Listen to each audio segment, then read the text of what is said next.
we're joined by Professor Shlomo Shpiro, a terrorism expert and director of the Europa Institute at Bar-Ilan University. Thank you very much for joining us here today. I'm going to jump right into it. The U.S. strike, this targeted a safe house in a residential area in central Kabul. This is the first known counter-terror operation in the country since the U.S. withdrew a year ago, or at least a high-level operation. Can you comment on the significance of this really high-level strike, surgical strike in Kabul, demonstrating the U.S. capabilities still in Afghanistan?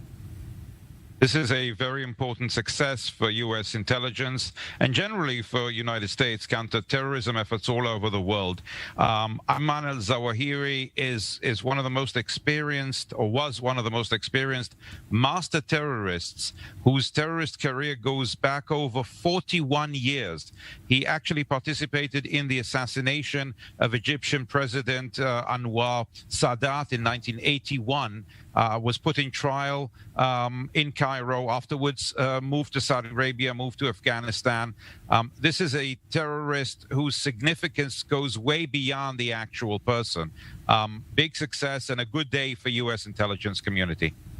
Now, looking at the situation that apparently the U.S. discovered here, the Biden administration saying that the Taliban was aware that Zawahiri was hiding in Kabul here, a clear display of the continuing alliance, perhaps even with Al Qaeda. Is this even the beginning of a new aerial campaign, perhaps, in Afghanistan? Should we go that far? I think the success probably came about because the Americans offered a very high reward of millions of dollars to anyone providing information on the whereabouts of Al-Zawahiri. And somebody, millions of dollars are a lot of money everywhere. There are a lot more money in Kabul nowadays. And somebody decided they would rather have the money than the ideology of terrorism. It's interesting to note that he was hit while standing outside the home of his family on a balcony. So obviously the Americans wanted to make sure they're hitting the right person. They must have made a final identification of him before the missile was fired. A remarkable incident. Yes, I think the message loud and clear, likely to terrorist strongholds throughout the Middle East, throughout the world at this point there. It's been a while since we've seen something like this. But talk about Al Qaeda for a minute here, as this is drawn back into focus.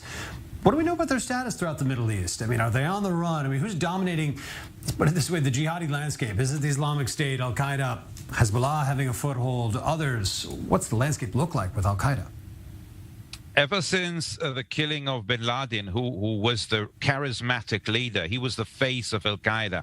Al Qaeda, in principle, split up into several competing groups, competing not just for terrorism, but competing for resources. This type of terrorism is expensive.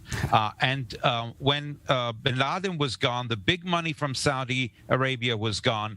They're fighting for money, they're fighting for resources, and they're under constant attack by Western intelligence services, by the Israelis as well.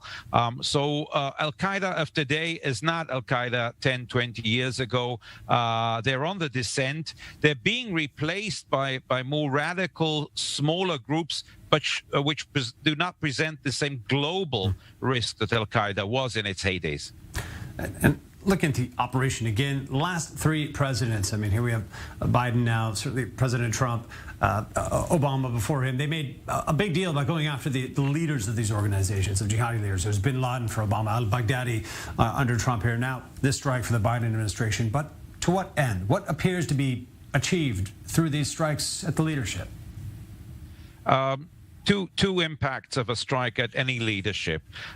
One, the person himself who's holding that position is usually very talented, is talented perhaps more as a manager than a terrorist. All the threads lead to him. He is running the show. He gets the money. He disperses the money. He gives orders. He instructs people where to go, what to do. And so eliminating this person is one success. The second and not least important success is the media success. It is a media war. It's a communication war. And when the Americans can show the world, oh, we have killed Al-Qaeda leaders, this or that or the other, it means that they're not transparent anymore. They cannot hide. More and more people are with us than with them. And from a propaganda point of view, it's also a big success. And of course, third and not least, you have the internal political aspect. As you said, every president wants to show that they are hard on terrorism, and this is what is a better way to show than stand on the lawn of the White House, on the balcony of the White House, and say you've just wiped out a major big guy at Al Qaeda. It certainly is. The images on the side of our screen here of 9/11 punching me in the gut. These are types of images airing on American television today, too, as they talk about this strike. So this peeling off the scab in many ways of that event 21 years ago. But you mentioned Israel just a short time ago in our conversation and some of the Israeli counter terror activity across the region. Where does Israel fit in the picture of countering these bigger groups like Al Qaeda, the ones spread out more around the region who are actively threatening Israel themselves? But what kind of Israeli activities involved in this? Is it intel sharing? It's intel share, but also the sharing of information leading to operations. Israel has never really been a big target for Al Qaeda. In words, in the propaganda, yes. In activities, much less. They tried to shoot down an Israeli airline in Kenya. There was an attack on a synagogue in Djerba in Tunisia. But these were relatively smaller activities of Al Qaeda, which were mainly aimed at the U.S. Israel has been dealing in recent years with the periphery of Al Qaeda in the Golan Heights, in Syria, and in some parts of Iraq, but more as part of the Israeli war against the Iranians in Syria and Iraq than the war against terror in itself. So you get some residual intelligence which you can exchange with the Americans, but it's not a main target for Israeli intelligence. And I'll get you out of here on this one. Here we talk about the U.S., the last three presidents going after big terror leaders here, high-profile figures. Israel's largely held off for well over a decade now of going after leadership elements of the major terror organizations arrayed against it. Might this change anytime soon? Does an act like this by the Biden administration actually sink into Israeli leadership or into calculation in any way? I don't think we'll see any change unless there is a change of the behavior of Hamas in Gaza. In the old days, you used to go after leaders more as a type of deterrence than just actually killing somebody.